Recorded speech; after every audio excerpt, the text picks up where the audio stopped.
So, hello mga KMX, muling nagbabalik ang Accessoride series natin.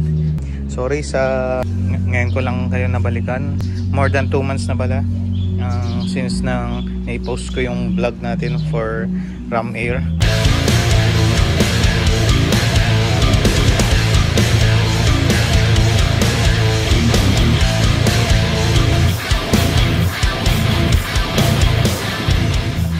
So, Happy New Year sa lahat. Welcome to our Accessoride series 2024. So, ayun. I-discuss ko sa inyo yung kung ano yung naging advantage ng Ram Air natin. And then yung pagkakabit natin ng oil separator mula dun sa ginawa nating DIY na canister, oil canister, oil catch can. So wag na nating patagalin pa, mag-unbox muna tayo ng oil separator and then the rest, yung review natin and feedback. So let's go and let's do this.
So ito na nga mga IMAX, na-install na natin yung oil separator at sa sound test na natin kung may pagkakaiba ba doon sa ginawa nating DIY na oil separator.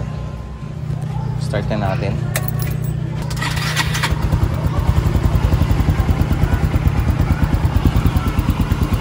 So bali mga IMAX, same na hose lang na 10mm diameter sa intake ng oil separator. May arrow naman yun na indication na yun, papuntang ganun yung flow.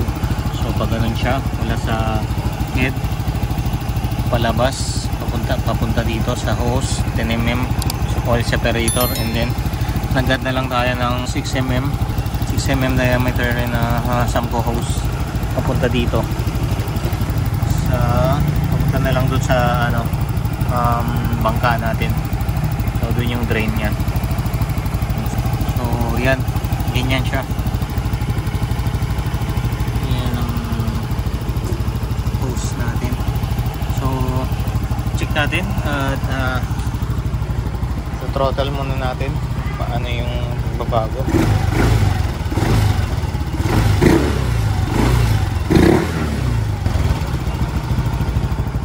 So yun mga KMX, regarding do sa sound mula doon sa oil separator natin sa DIY mula dito sa ngayon sa bago nating oil separator is walang pagbabago, same pa rin naman yung tunog. Yan ang gagaling naman doon sa ano, sa mushroom filter natin. May hagok pa rin naman. Ang next na step na natin is yung road test natin. Ang advantage ng pagkakaroon natin ng mushroom filter sa throttle natin. So, yun. At magre-ready na muna tayo. Susot muna tayo ng riding gear and then road test na tayo pagkatapos. So let's go mga KMX. Let's rock on.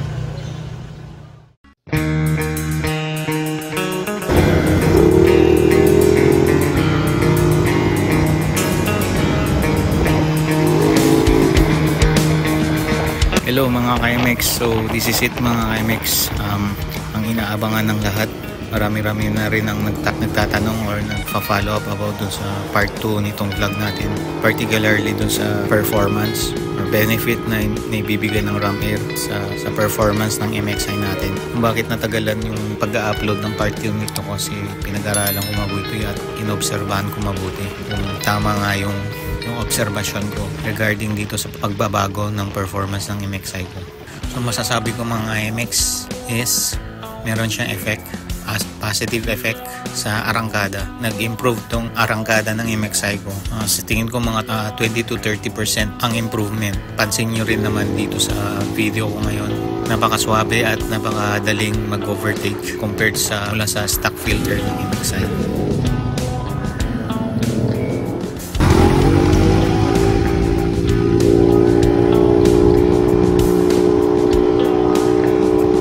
So yan mga KMX, kitang-kita nyo yung arangkada performance ng MXi natin.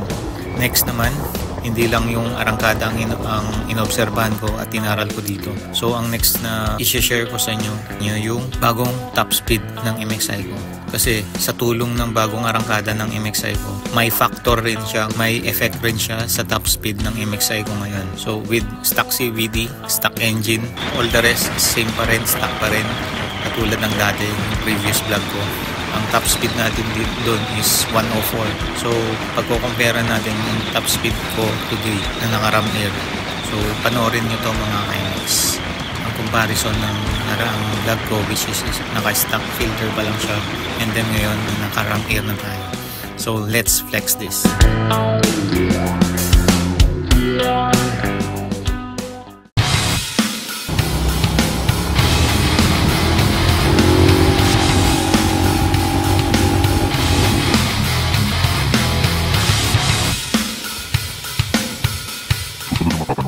Sa mga batang manonood sa mga edad 17 ang edad pababa. Pinapayuhang huwag gagayahin, huwag tutularan ng mga masasaksiang kaganapan. Pabala, ito ay ride at your own risk.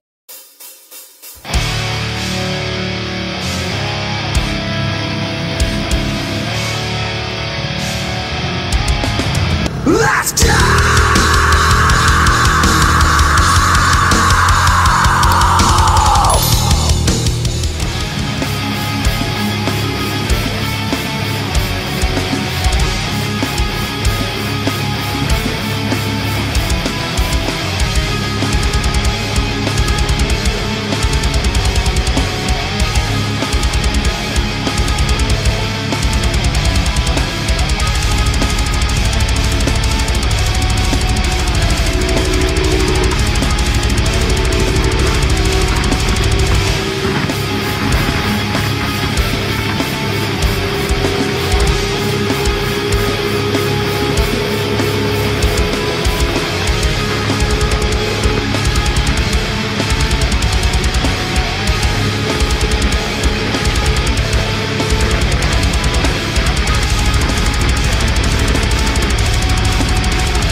So yan mga KMX, kitang-kita nyo malinaw compared sa top speed natin ng nakaraan na 104 o 105. Ngayon, pumalo siya ng 115, 114. Nagulat rin ako and I'm surprised na aabot sa ganitong top speed. Malaking improvement sa arangkada and top speed sa motor ko ngayon na naka-ram era ko.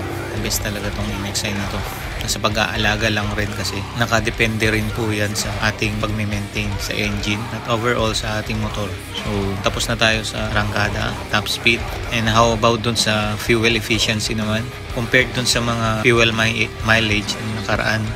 Masasabi ko naman na wala masyadong significant, ganun pa rin ang average. Nag-average pa rin siya ng 38 to 41 km per liter.